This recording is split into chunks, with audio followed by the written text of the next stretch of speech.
Ito nga po pala yung solid sabli na ginagamit namin dito sa Taytay branch. Ginamit po ito ng 6 na araw na may total of 125 meters na naran. As of today po, wala naman po kaming in-house order. Dito po yung printer head. Dito naman po yung capping.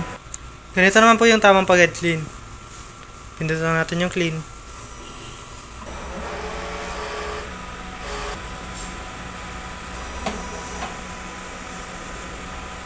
Pagkatapos mag-head clean, punasan natin yung wiper.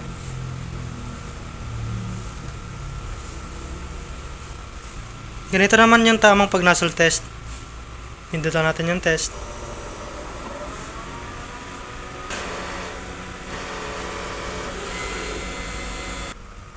Yan po, kompleto naman po yung kulay. Ang ink system level ay tama lang. Ang waste tank ay nililinis tuwing Sabado. Dito naman po yung ground wire. ABR. Dito naman po nakalagay yung aking supplies. Ito yung in-use. Dito naman yung unused. Tama lang po sa CMYK. Dito naman po yung production log. Last month of November. Dated naman po. Dito naman po yung consumable monitoring. Ito yung para sa cyan, magenta, yellow, at dito naman po yung sable paper. Dito naman po yung daily checklist. Updated naman po. Yan lang po. Marami pong salamat.